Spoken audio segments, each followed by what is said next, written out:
যাত্রায় মহাসড়কে বেড়েছে গাড়ির চাপ।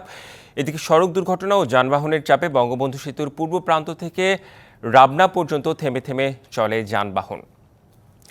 এই মুহূর্তে সহকর্মী সোহেল তালুকদার আছে সেখানে, বিস্তারিত জানবো তার কাছ থেকে। সোহেল তালুকদার, যানজটের কি অবস্থা দেখছেন? যানজট রোধে নিরসনে কর্তৃপক্ষ কোনো ব্যবস্থা নিয়েছে কিনা এখন পর্যন্ত? রেদওয়ান, সর্বশেষ তথ্য দিয়ে রাখি যে যানজট নিরসনে পুলিশ প্রশাসনের পক্ষ থেকে সর্বাত্মক প্রচেষ্টা চালানো হচ্ছে। তবে যে বিষয়টি থাকে যে একটি মহাসড়কে যখন কোনো গাড়ি বিকল বা দুর্ঘটনার কবলিত হয় সেই সময় সেই গাড়িটি এবং সরিয়ে নেওয়ার জন্য যে সময়ের প্রয়োজন হয় সেই সময়ের মধ্যেই অতিরিক্ত গাড়ির চাপের কারণে কিন্তু মহাসড়কে এই ধরনের যে পরিস্থিতি সৃষ্টি হয়। আপনি জানেন যে অতিরিক্ত গাড়ির চাপের ফলে যে মহাসড়কের যে স্বাভাবিক গতি সেই স্বাভাবিক গতিটি না থাকার কারণে বিনষ্ট হওয়ার কারণে কিন্তু মহাসড়কের এই পরিস্থিতি তৈরি হয়। আমরা সর্বশেষ তথ্য যেটি জেনেছি যে বঙ্গবন্ধু সেতু থেকে টাঙ্গাইল সদরের রাবনা বাইপাস পর্যন্ত প্রায় ২০ কিলোমিটার এলাকা জুড়েই যে অবস্থাটি দেখছেন আপনি, সেই তেমন অবস্থা বিরাজ করছে।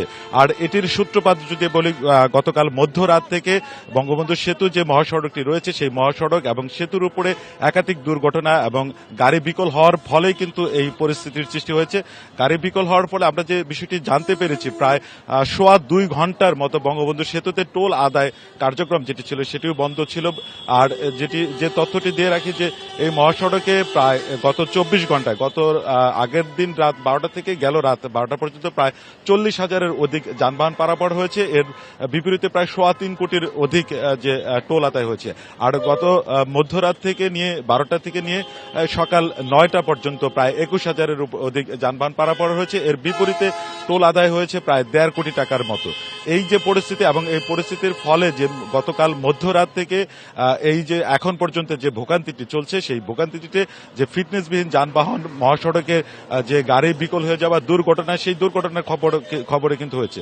ঢালাইয়ে দৃঢ়তা, নির্মাণে নিশ্চয়তা, প্রিমিয়ার সিমেন্ট, ঢালাইয়ের রাজা। আপনাকে আরেকটি বিষয় জানিয়ে রাখি যে মধ্যরাতের ভোর রাতের দিকে এই ঢাকা টাঙ্গাইল মহাসড়কের কিন্তু এলেঙ্গার এই অঞ্চলে ট্রাক এবং পিকআপ দুর্ঘটনায় 2 জন নিহত হয়েছেন। ঘটনাস্থলে 1 জন এবং হাসপাতালে চিকিৎসাধীন অবস্থায় আরেকজন নিহত হয়েছেন। আর আমরা যে স্থানটিতে রয়েছি এই স্থানটিতেই সকাল 7:30টার দিকে যে একটি সিমেন্ট বোঝাই ট্রাককে আরেকটি পিছন থেকে একটি বাস ধাক্কা দিলে সেই ট্রাকটি উল্টে যায় এবং এই অঞ্চলে কিন্তু দীর্ঘ যানজটের সৃষ্টি হয়।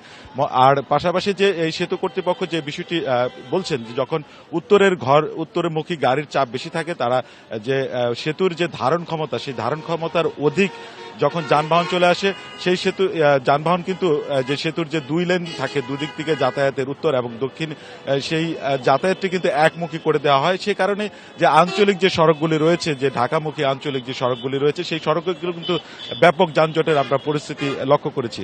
আপনি দেখতেই পাচ্ছেন যে মানুষ ঈদে ঘরে ফেরার জন্য মানুষ যেটি গতকাল থেকে যে যাত্রা শুরু করেছে সেই যাত্রায় কিন্তু খোলা ট্রাক পিকআপ যে যেমন ভাবে পারছেন সেভাবে কিন্তু তারা যাচ্ছেন জীবনের ঝুঁকি নিয়ে। এই যে পরিস্থিতি, সেই পরিস্থিতি যে কর্তৃপক্ষ যেটি বলছেন যে বেলা গড়ার সাথে সাথে এই মহাসড়কে আরো যানবাহনের চাপ বাড়বে, যেহেতু গতকাল সরকারি অফিস ছুটি হলেও কিন্তু যে সাধারণ যে আমরা পোশাক পল্লীর যে যানবাহনের যে চাপ, সেই চাপটি কিন্তু এখন পর্যন্ত শুরু হয়নি। সেই চাপটি শুরু হবে আজ বিকাল থেকে এবং কালকে পর্যন্ত সেই চাপটি থাকবে।